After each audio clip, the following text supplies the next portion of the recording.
Ya, Assalamualaikum warahmatullahi wabarakatuh. Ya, saya Bu Arliana di sini. Kita melanjutkan lagi ya materi tentang PAK-PMB ya. Pada sub kali ini adalah kebutuhan dasar bayi baru lahir ya. Namun kita sebelum mulai berdoa dulu ya. Semoga kita selalu dalam lindungan Allah, diberikan kesehatan ya, diberikan ilmu yang bermanfaat ya, sehingga walaupun dengan pembelajaran seperti ini bisa maksimal untuk diterima ya. Berdoa dimulai. Ya, berdoa selesai ya.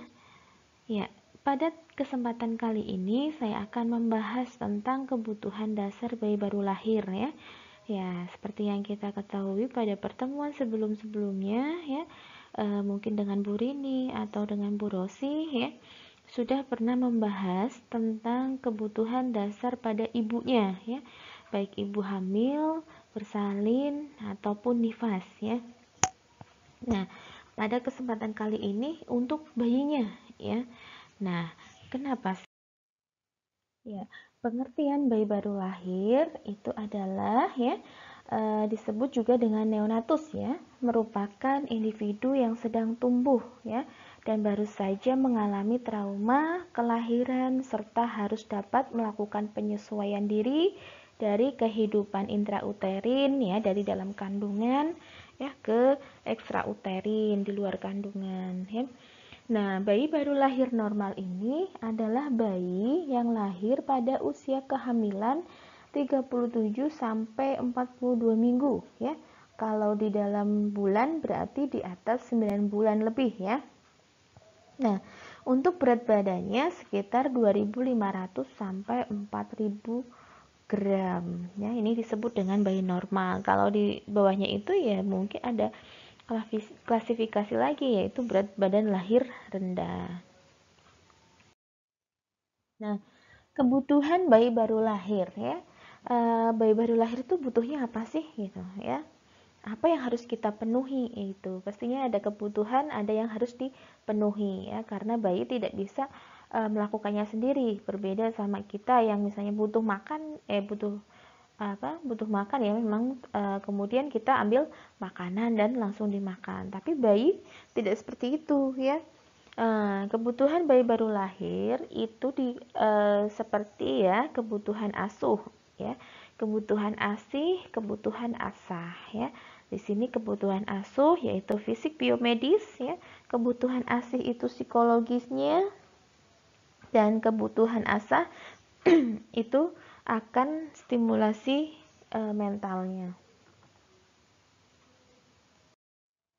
Yang pertama adalah kebutuhan asuh ya, fisik biomedis. Ya, ini seperti kebutuhan pangan ya, kebutuhan gizi ya, pangan ya seperti EMD, ASI eksklusif, MPASI, pemantauan panjang dan berat badan secara teratur ya. Ini kebutuhan asuh ya.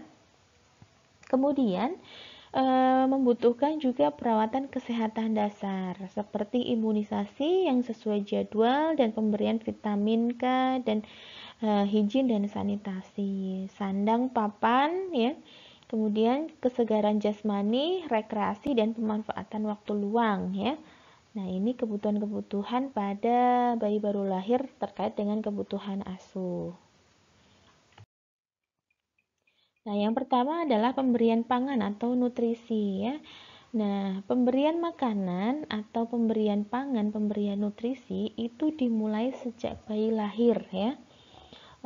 Karena kebutuhan bayi baru lahir dimulai sejak bayi baru lahir, yaitu berupa IMD ya, inisiasi menyusu dini ya, dimana setelah bayi lahir jepit potong tali pusat, letakkan bayi di perut ibu ya, posisi kepala di antara dua puting ibu ya. Kemudian nanti bayi baru lahir tersebut akan mencari puting ibu untuk menyusu dengan sendirinya ya. Nah, proses ini memerlukan waktu sekitar 60 sampai 90 menit ya. Tapi biasanya berhasil pada menit ke-45 sampai ke 60 ya. Jadi di sini harus sabar ya. Nah, IMB ini berlangsung selama 10 sampai 20 menit dari satu payudara ya. Namun ya, kadang ada yang tidak berhasil ya. Nah, namun di sini tidak apa-apa. Yang penting si bayinya itu sudah melakukan kontak langsung antara kulit ibu dan kulit bayi. Ya, di sini nanti akan meningkatkan produksi ASI dan bonding ya, kasih sayang ibu dan bayinya. Nah, ASI yang pertama kali keluar ini berwarna kekuningan ya. Disebut dengan kolostrum ya. Namun kalau di desa itu malah banyak yang dibuang kolostrumnya, sayang sekali ya. Padahal ini banyak mengandung zat yang bisa membantu membersihkan usus-usus bayi ya. Nah, itu yang katanya tidak sehat, ini ASI yang pertama kali keluar harus dibuang. Nah, itu tidak benar ya. Ini justru menjadi kebutuhan dasar bayi baru lahir. Nah, kemudian ya pemenuhan atau pemberian makanan, pangan dan nutrisi ini ya diperlukan untuk pertumbuhan dan perkembangan ya. Nah, pertumbuhan dan perkembangan karena pada proses tersebut ya membutuhkan energi yang besar ya sehingga bayi akan mudah lelah ya. Kompensasinya harus diberi makan ya, diberikan nutrisi yang cukup untuk dia tumbuh dan berkembang. Ya, nutrisi harus terpenuhi di dalam rahim ya. Kebutuhan nutrisinya harus dimulai dari dalam rahim ya, ibunya sering kontrol zat gizinya terpenuhi sehingga tidak menimbulkan misalnya anemia kronis pada ibu dan nanti lahirnya menjadi stunting ya karena bayi asupan gizinya ke bayinya waktu di dalam kandungan kurang gitu ya. Nah, kemudian pemberian ASI terutama pada 6 bulan pertama ya. ASI ini makanan yang terbaik untuk bayi ya. ASI banyak kadar laktosanya sehingga untuk energinya juga cukup ya. Lebih dari 6 bulan pemenuhan gizi seimbang ya, bukan ASI lagi, ASI saja ya. Kalau 6 bulan itu ASI saja, kalau yang lebih dari 6 bulan ASI ditambah pemenuhan gizi seimbang.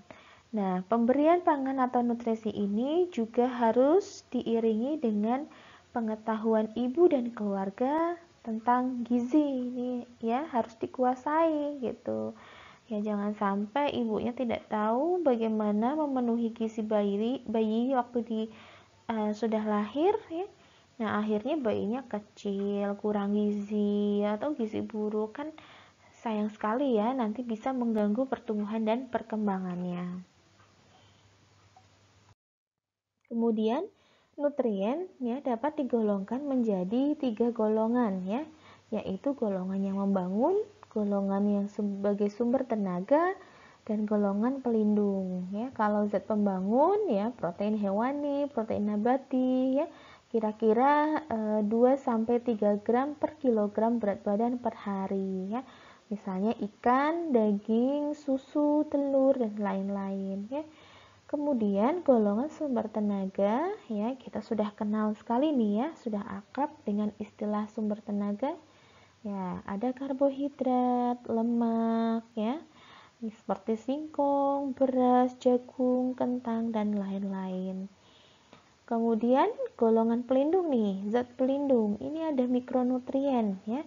Nah, mungkin pada farmakologi kita sudah pernah bahas ya, ada makronutrien dan mikronutrien ya. Kalau yang sebagai zat pelindung itu mikronutrien ya, berisi kalsium, seng, mangan ya. Yang sudah pernah kita bahas di farmako ya, masih harus diingat lagi ya. Nah, jika tidak terpenuhi akan menghambat proses pertumbuhan dan perkembangan anak. Begitu akibatnya ya. Nah, kebutuhan kalori dan protein harian yang dianjurkan, ini ada sumbernya ya. Pada usia bayi itu 110 kilokalori per kilogram berat badan per hari ya. Jadi ini ASI saja udah cukup ya. Kemudian 1 sampai 3 tahun ya. Ada penurunan jumlah kalori ya karena di disuplai dari kebutuhan zat-zat yang lainnya seperti vitamin, mineral ya. Nah, seperti itu. Kemudian semakin bertambahnya usia, kebutuhan kalorinya semakin sedikit ya. Nah, itu karena ya memang harus ada keseimbangan dengan zat-zat gizi yang lainnya. Kemudian kebutuhan dasar perawatan ya. Perawatan terdiri dari tindakan yang berkesinambungan dan terdiri dari pencegahan primer, sekunder, dan tersier ya. Ini tadi kebutuhan pangan, ini kebutuhan perawatan ya. Nah, pada kebutuhan primer untuk mencegah resiko tinggi karena penyakit ya, seperti imunisasi dan penyuluhan-penyuluhan pada orang tua ya.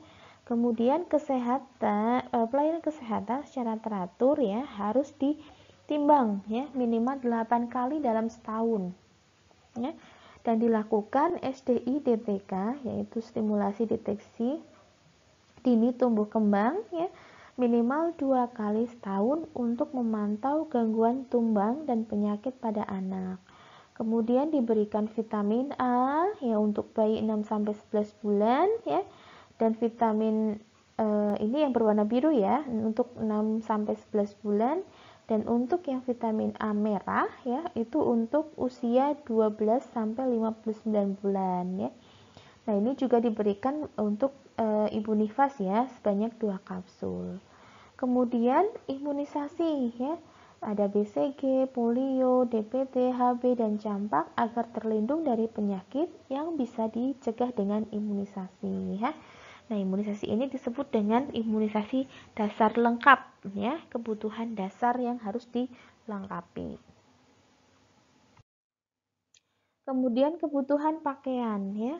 Kebutuhan pakaian itu ya yang pakaian layak ya, bersih dan aman, tidak mudah terbakar, tanpa pernak-pernik ya, karena bayi suka kadang-kadang megang ya, akhirnya masuk mulut atau masuk hidung ya. Kemudian kebutuhan rasa aman dan nyaman yang diberikan pada anak ya, diberikan melalui pemenuhan kebutuhan pakaian pada anak. Jadi yang tadi layak, bersih, aman ya, dan nyaman ya. Ya, pakaian merupakan sebuah bentuk perlindungan dan kehangatan yang diberikan untuk mencegah dan melindungi anak dari berbagai benda-benda yang bisa membahayakan anak. Di samping itu, ya, pakaian juga bisa meningkatkan percaya diri anak dalam lingkungan sosialnya, ya. Itu. Ya. Selanjutnya adalah kebutuhan perumahan ya. Maksudnya di sini bukan bayi dikasih perumahan ya, tetapi maksudnya diberikan tempat tinggal ya. Ada persyaratan khusus ya, rumah yang sehat ya, karena biar tidak terkena penyakit ya, misalnya TBC ya, karena udara yang lembab, kemudian penyakit-penyakit yang lainnya ya. Nah, kriteria rumah sehat menurut WHO itu adalah rumah yang bisa melindungi dari hujan, panas, dingin, dan untuk tempat istirahat ya. Rumah memiliki tempat untuk tidur, memasak, mandi, dan mencuci, dan kebutuhan buang air. Kemudian rumah yang harus ditempati itu dapat melindungi penghuninya dari kebisingan dan bebas dari pencemaran ya. Kemudian bagi penghuninya ya dari bahan bangunan yang tidak berbahaya ya. Kemudian rumah dapat memberikan rasa aman dan nyaman bagi penghuninya dan tetangganya ya. Dan tempat terbuat dari bahan bangunan yang kokoh yang dapat melindungi penghuninya dari gempa, keruntuhan, dan penyakit menular. Ini syarat rumahnya ya. Nah, selanjutnya adalah higien dan sanitasi lingkungan ya, kebersihan dan sanitasi lingkungan ya. Kebersihan baik kebersihan perorangan maupun lingkungan memegang peranan penting pada tumbuh dan berkembangnya anak. Kebersihan perorangan yang kurang akan memudahkan terjadinya penyakit-penyakit kulit dan saluran pencernaan ya, seperti diare, cacingan, dan lain-lain. Sedangkan kebersihan lingkungan erat hubungannya dengan penyakit saluran pernafasan, pencernaan, serta penyakit akibat nyamuk ya, seperti DBD ya, malaria ya. Nah, itu. Jadi perlu kebersihan bayinya, kebersihan si pengasuhnya atau ibunya, kemudian dan kebersihan lingkungannya. Kemudian kebutuhan bermain dan aktivitas fisik tidur ya. Nah, anak perlu bermain ya untuk melakukan aktivitas fisik dan tidur karena hal ini ya dapat merangsang pertumbuhan dan nafsu makan ya, merangsang metabolisme karbohidrat, lemak dan protein, merangsang pertumbuhan otot dan tulang ya, dan merangsang perkembangannya ya. Jadi di sini ya memang anak butuh bermain ya. Nah, dari bermain itu dia mengeluarkan energi sehingga metabolisme karbohidrat, lemak dan proteinnya bisa maksimal ya. Kemudian perkembangannya juga ada karena pada proses bermain atau aktivitas fisik ya, dia mempunyai ide-ide atau terstimulasi ya, kemampuan atau perkembangannya dia dalam melakukan sesuatu ya. Nah, kebutuhan rekreasi dan waktu luang ya, ini kaitannya yang tadi sudah pernah dijelaskan ya, ada aktivitas olahraga dan reaksi untuk melatih otot dan membuang sisa metabolisme selain untuk melatih aktivitas motorik dan aspek perkembangan anak ya. Nah, aktivitas olahraga dan bermain merupakan aktivitas yang menyenangkan bagi anak. Nah, olahraga secara teratur dapat meningkatkan sirkulasi darah dalam tubuh, menambah aktivitas fisiologis dan stimulasi perkembangan otot anak ya. Nah, kemudian anak juga membutuhkan pencegahan infeksi ya pada bayi baru lahirnya tadi, berupa pencegahan infeksi pada tali pusat ya, sehingga anak bayi baru lahir itu membutuhkan perawatan tali pusat ya. Nah, perawatan tali pusat yang benar itu ya hanya dibungkus dengan kasa kering ya, yang steril, tidak dibumbuhin apapun ya. Jadi kalau betadin itu tidak ya, kecuali ada infeksi, apalagi alkohol ya, tidak alkoholnya menguap, yang tersisa tinggal air. Jadi nanti bisa menyebabkan infeksi ya, tumbuh karena tempatnya lembab, tumbuh bakteri-bakteri sehingga terjadi infeksi ya. Kemudian cuci tangan sebelum dan sesudah kontak dengan bayi ya. Memandikan bayi secara rutin, sering mengganti popok ya. Kalau yang sudah basah ya diganti ya. Apalagi yang menggunakan diapers ya. Itu juga harus diperhatikan ya, karena tidak jarang menimbulkan iritasi atau infeksi saluran kencing pada bayi ya. Kemudian pencegahan kehilangan panas pada bayi ya. Mungkin pada pertemuan sebelumnya kita sudah pernah mengenal ya, ada konduksi, radiasi, konveksi ya. Nah, itu proses kehilangan panas ya. Nah, caranya gimana untuk mencegah kehilangan panas bayi ya? Yang pertama adalah kita menunda memandikan bayi 6 sampai 8 jam setelah lahir ya. Kemudian skin to skin dengan ibu itu sangat menghangatkan ya. Kemudian menyelimuti tubuh bayi. Gunakan topi bayi ya, mengganti popok yang basah dan hindari tempat yang dingin ya. Jangan ditaruh di bawah AC atau kipas angin, dekat jendela ya. Itu membuat bayi bisa merasa kehilangan panas. Nah, yang selanjutnya adalah kebutuhan ASIH ya. Kebutuhan psikologinya ya, yaitu ikatan yang erat ya, serasi selaras antara ibu dan anaknya yang diperlukan pada tahun-tahun pertama kehidupan anak untuk menjamin mantapnya tumbuh kembang fisik, mental dan psikososial anak ya, seperti kontak kulit antara ibu dan bayi waktu IMD ya. Kemudian waktu kita menimang-nimang bayi nih ya, itu menimbulkan kontak fisik ya, bayi akan merasakan oh ini kasih sayang ya. Nah, ASIH ini merupakan bagaimana mempercayakan dan mengasihi untuk memberikan rasa aman kepada anak ya. Lebih kepada ikatan emosional yang terjadi antara anak dan orang tua ya. kadang selalu bertindak selaku teman dan kadang juga orang tua yang protektif ya. Kelembutan dan kasih sayang adalah kunci untuk mendapatkan hati anak sehingga mereka tidak segan untuk bercerita, meluangkan waktu bersama anak untuk bermain, berjalan-jalan, dan menikmati waktu hanya berdua saja. Ya, ikatan ibu anak yang erat, mesra, selaras, dan seawal mungkin dan sepermanen mungkin ya sangatlah penting ya. Karena turut menentukan perilaku anak di kemudian hari ya, merangsang perkembangan otak anak, merangsang perhatian anak kepada dunia luar ya. Nah, macam-macam kebutuhan ASI ya, ada kasih sayang orang tuanya, rasa aman dan nyaman, anak merasa terlindungi, harga dirinya dihormati, ya walaupun masih kecil ya, tetap harus diperhatikan. Kemandiriannya ya didorong dan dimotivasi. Itu kebutuhan rasa ASih ya pada seorang anak. Kemudian kebutuhan asah ya, kebutuhan akan stimulasi mental ya. Tadi psikologisnya dipenuhi dengan kebutuhan asih ya.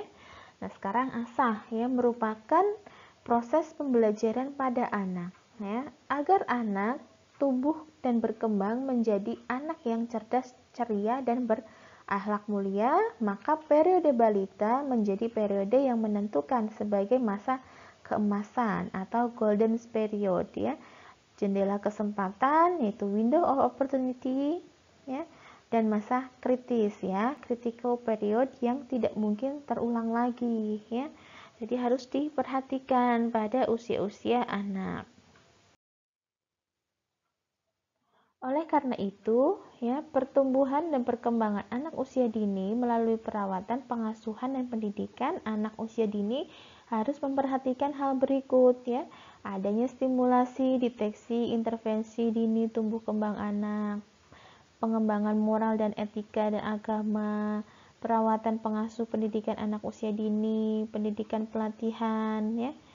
Nah, dasarnya perlu adanya stimulasi dini karena anak memiliki miliaran sel otak ya, dibentuk sejak anak di dalam kandungan usia 6 bulan dan belum ada hubungan antara sel-sel otak yang lain ya. Orang tua perlu merangsang hubungan antara sel-sel otak tersebut sehingga nanti gabung ya. Tadinya cuma bisa menangis terus kemudian ditambah kita stimulasi berbicara dengan anak, nanti reaksi stimulasi mata atau mulut itu semua akan nyambung ya. Bila ada rangsangan akan terbentuk hubungan-hubungan baru ya. Semakin sering dirangsang akan makin kuat hubungan antara sel-sel otaknya. Semakin banyak variasi, maka hubungan antara sel-sel otak semakin kompleks dan luas ya. Merangsang otak kiri dan kanan secara seimbang untuk mengembangkan multiple intelijensi dan kecerdasan yang lebih luas dan tinggi. Jadi harus seimbang kanan kiri ya. Begitu. Nah, di bawah ini adalah beberapa contoh alat permainan balita dan perkembangannya yang distimulasi. Ya, yang pertama adalah pertumbuhan fisik motorik kasar. Anda bisa kasih nanti ya, kalau udah besar kasih sepeda roda 3 atau kemudian roda 2, bola, mainan yang ditarik atau didorong ya. Kemudian motorik halus, gunting, pensil, balok, bola, lilin ya. Kemudian untuk kecerdasan ya ada buku gambar ya, buku cerita, puzzle, Lego, boneka, pensil warna dan radio ya.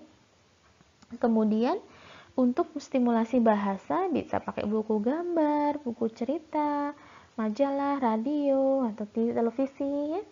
Kemudian untuk menolong diri sendiri, gelas, piring plastik, sendok, baju, sepatu, kaos kaki ya. Kemudian tingkah laku sosial ya, bisa menggunakan alat permainan yang dapat dipakai untuk bersama, misalnya congklak, kontak pasir, bola, tali dan sebagainya ya. Tuh. Nah, untuk selanjutnya ya, sesuai dengan pertemuan kali ini ya adalah role play ya. Nah, pada pertemuan kali ini setelah materi yang tadi disampaikan, masing-masing mahasiswa itu membuat skenario tentang kebutuhan dasar pada bayi baru lahir ya. Kebutuhan dasarnya boleh tidak harus semuanya yang sudah saya jelaskan tadi. Anda silakan mengambil salah satu atau salah dua juga tidak apa-apa ya.